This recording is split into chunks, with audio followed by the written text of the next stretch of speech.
ஐயனார் துணை சிறையில் அடுத்து வர எபிசோடில் நம்ம நடேசன் இருந்துட்டு அவங்களுடைய எக்ஸ் லவர் கூட ரொம்பவே சந்தோஷமாக பேசிக்கிட்டு இருக்காங்க.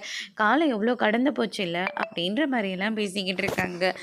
ஆமாம்மா, இந்த பாட்டு உனக்கு ஞாபகம் இருக்கா அப்படின்னு சொல்லிட்டு கேட்கவும், ஏன் ஞாபகம் இல்லாமல் நீங்கள் என் அப்பா கிட்ட வந்து சாப்பிட்டுட்டு இருப்பீங்க, அப்போ வந்து இந்த பாட்டு தானே ஓடிட்டுருக்கோம், நீங்கள் சாப்பிட்ற சாக்கில் என்ன வந்து தானே பார்த்துக்கிட்டு இருப்பீங்க அப்படின்ற மாதிரியெல்லாம் அவங்க வந்து சொல்லிக்கிட்டு இருக்காங்க.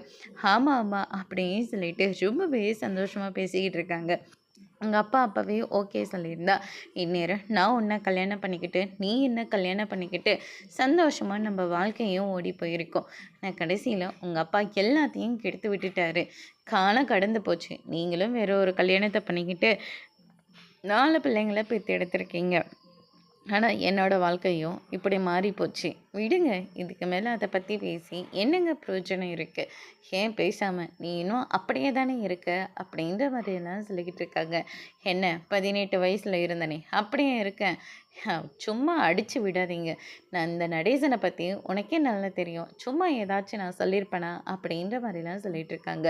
அதுக்கடுத்து தான் இந்த பக்கம் நம்ம நிலா இருந்துட்டு ஆஃபீஸில் வேலை பார்த்துட்ருக்கிற போது திவ்யா இருந்துட்டு சேரன் கொடுத்த ப்ராஜெக்டை தான் நான் முடிச்சிட்ருக்கேன். எப்போ பாரு கரெக்ஷன்னு சொல்லிக்கிட்டே இருக்காங்க. அது மட்டும் இல்லை, சோபனாவும் இன்னும் பணம் சென்ட் பண்ணலையான்னு சொல்லி கேட்டுக்கிட்டே இருக்காங்க. அதனால் சீக்கிரமாக இந்த பணம் கொஞ்சம் வாங்குற வழியை பாருங்களா அப்படின்ற மாதிரியே சொல்லிடுறாங்க. அதுக்கடுத்து தான் சரின்னு சொல்லிட்டு நம்ம நிலாவும் வந்து பேசிக்கிட்டு இருக்காங்க. அதுக்கடுத்து தான் வந்து பார்த்திங்கன்னா இந்த சைடு நம்ம சோழன் இருந்துட்டு நிலவை பார்க்குறதுக்காக ஆஃபீஸ்க்கு வராங்க. என்ன சோழன், உங்களுக்கு வேறு வேலையே இல்லையா? காலையில் இங்கே கிளம்பி வந்துட்டீங்க அப்படின்னு சொல்லிட்டு கேட்கவும், வண்டி ஓட்டிகிட்டு இருக்கிற போதெல்லாம் உன்னோட ஞாபகமாக தான் இருந்தது, அதனால தான் உன்னை பார்த்துட்டு போகலாம் நான் இங்கே வந்துட்டேன் அப்படின்னு சொல்லிட்டு சோழன் வந்து சொல்லிட்டு இருக்காரு. அதுக்கடுத்து தான் வந்து பார்த்திங்கன்னா பெருசாக ஒரு சாக்லேட்டும் வாங்கிட்டு வந்து கொடுக்குறாங்க. திவ்யா இருந்துட்டு எங்களுக்கெல்லாம் இல்லையா, உங்களுக்கும் இருக்கே அப்படின்னு சொல்லிட்டு சின்னதாக ஒரு ரூபா சாக்லேட் மாதிரி கொடுக்குறாரு. இதெல்லாம் நாங்கள் ஸ்கூல் படிக்கும்போது சாப்பிட்டது அப்படின்ற மாதிரிலாம் திவ்யா வந்து சொல்லிட்டு இருக்காங்க. அதுக்கடுத்து தான் ரொம்பவே ஜாலியாக பேசிகிட்டு இருக்காங்க. நிலா இருந்துட்டு அவங்கக்கிட்ட பேசுறது பிடிக்காம சோழன் முதல்ல கிளம்புங்க அப்படின்னு சொல்லிட்டு அங்கேருந்து விரட்டுறாங்க. எனக்கு கிஸ் கொடுத்தா தான் நான் இங்கேருந்து போவேன், அட்லீஸ்ட் கன்னத்தில் இல்லையாவது கையிலையாச்சும் கொடுக்கணும் அப்படின்ற மாதிரி சொன்னதுனால நிலாவும் வேறு வழி இல்லாமல் கொடுக்குறாங்க. சோழனும் அங்கேருந்து ரொம்பவே சந்தோஷமாக கிளம்பி போகிறாரு.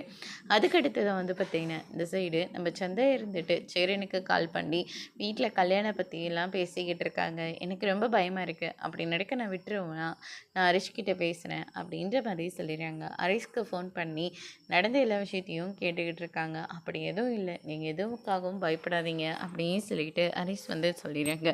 சந்தா இருந்துட்டு அவர்கிட்ட நீங்கள் சொல்லியிருக்கலாம்ல, அவரே அங்கே 1008 டென்ஷனில் இருக்கார், இதில் இதுக்கு நடுவில் நீ இப்படியெல்லாம் பேசினா என்ன அர்த்தம் அப்படின்ற மாதிரி தான் ஹரிஷ் வந்து சந்தாவை பிடிச்சி திட்டி விட்டுறாங்க. அதுக்கடுத்து தான் இந்த சைடு நம்ம வானத்துக்காக ஒரு ஸ்கூட்டி எடுக்கிறாங்க. 40,000 ரூபாய் சொல்கிறாங்க. வண்டியோட கண்டிஷனை பார்த்த உடனே நான் உங்களுக்கு அப்புறமா சொல்கிறேன் அப்படின்னு சொல்லிட்டு நம்ம பாண்டியன் வந்து சொல்லிடுறாங்க. அதோட இன்னைக்கான பிரமோ முடிச்சிருக்காங்க. இனி ஐயனார் துணை சரியில்லை, அடுத்தடுத்து என்னெல்லாம் நடக்க போகுதுன்றதை வெயிட் பண்ணி பார்க்கலாம். தேங்க்யூ.